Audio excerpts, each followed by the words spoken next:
Anem ja per la darrera presentació, en aquest cas, de Sardex, i el representant és Giuseppe Littera, que és co-inspirador i promotor d'aquest projecte que ens presentarà. Giuseppe Littera. Okay, I'll do it in English. Okay. Thanks to August, Santa Coloma City Council and Barcelona administration for having us here. It's a pleasure. And so straight into the story. So Sardex has been born in 2009 as a service company, basically, after around 3 years of research into the very same topics that Stefan had in the last slides. So it started with a deep reflection on systemic problems that the economy was undergoing, in particular in the southern regions of Europe, and Sardinia is one of them. So where we are, just between Europe and North Africa, between Barcelona and Naples, if you take a ferry, then you end up in Sardinia. Here is a map, just to give you some context. As opposed to Catalonia, Sardinia is pretty, well, the size is probably very similar. The density of population is not. We have 24,000 square kilometers and 1.6 million people. So you can imagine how much travel do we have to take. In this island there are 774 villages. Excuse me. Okay. And yes, Sardinia is one of the 5 autonomous regions in Italy. An autonomous region in Italy has more control on regional fiscal policies and quite a degree of freedom in managing their finances. When we decided it was the time to start Sardex, the economy was in a very, very bad state. I'm not saying that it has recovered, it has not recovered, but in 2009 we had a drop of like 22% less lending to businesses, which is almost a quarter, and you can imagine the impact such reduction has had. And at the same time, the unemployment rate just took off. So that was the starting point. With this starting point, it came to us as 5 co-founders. We didn't study economics. Most of us had studied abroad, came back to Sardinia. We didn't want to go back out, and basically by studying various initiatives, in particular VIA from Switzerland, we realized that the crisis was a dramatic yet positive moment in history. It was dramatic because nobody likes to have a drop of 22% in lending and a spike of 40% in unemployment, but at the same time the crisis was instrumental in questioning, in asking questions about the way things work. And we realized that local companies, in particular small and medium-sized companies, were being left alone. And we, as crazy entrepreneurs, decided to see that as an opportunity to introduce in Sardinia a mutual credit system. So instead of just waiting, like many people are still waiting for the recovery in Italy and Southern Europe, we decided it was time to act. And the idea was to rethink economics from the very, very root to reconnect local economies. In our case, the reason was this is European data. This applies to Catalonia, to Chiemgau, basically to all of Europe. Our realization was that SMEs, more than government, more than just consumers, were and are the backbone of the European economy. So in choosing who to side with, we decided that our role as a SME, actually when we started it was a micro company, was to provide services for this particular type of companies. So SMEs is defined as companies that go from 1 to 250 employees. To me, when you cross the 50 employees line, you're already pretty big.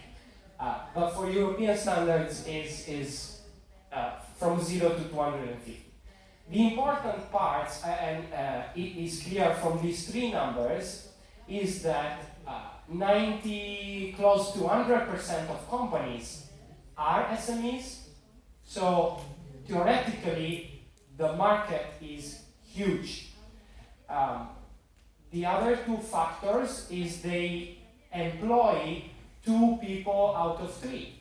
So there is a big impact on the employment. And third, they produce a lot of value added. And here came, in this very short slide, what was our solution.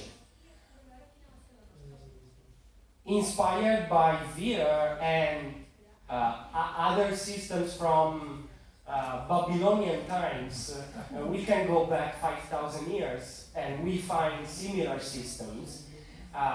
We thought that the best way we had to reduce the damage from the credit crunch was to empower local SMEs with a complementary credit system.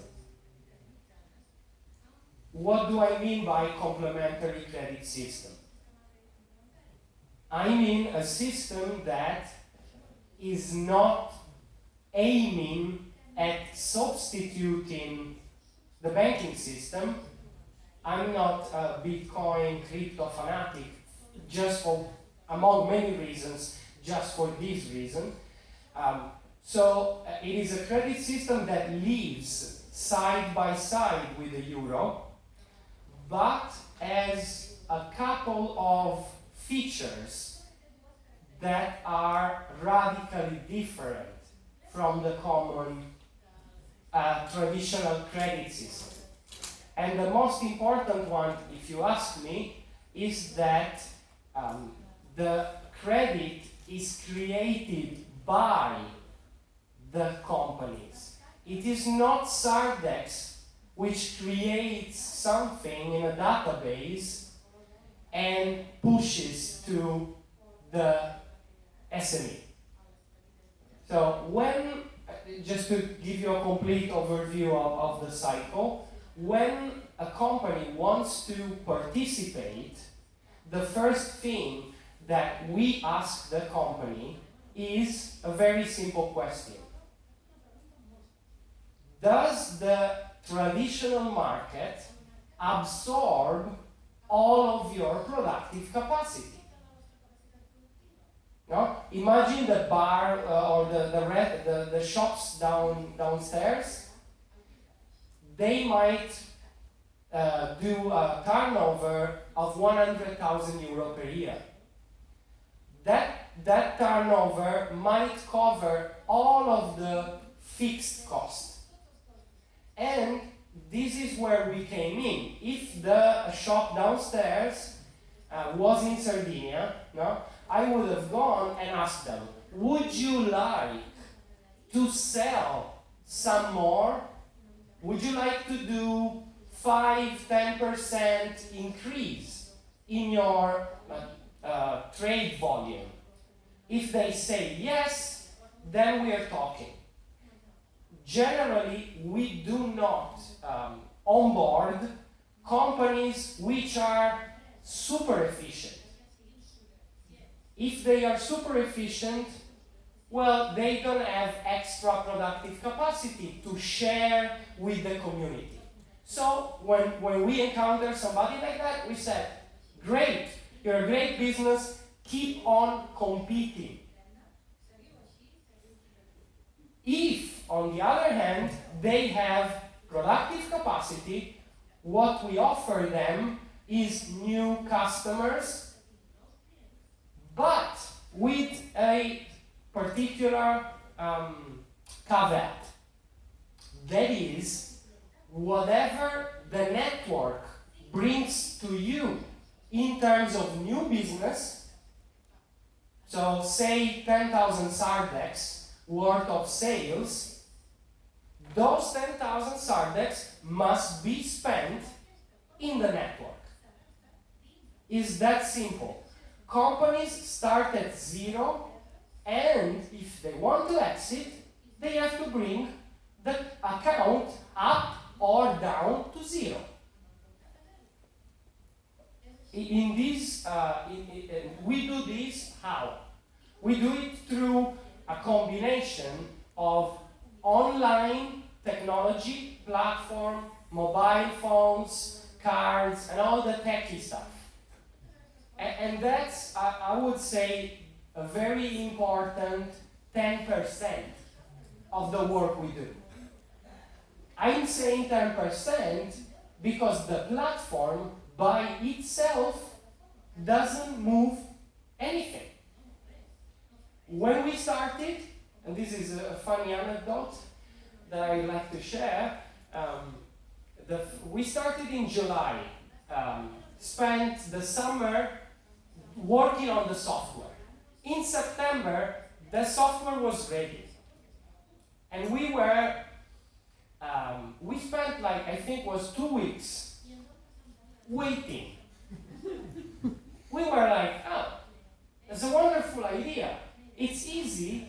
Why don't people join? The platform is there.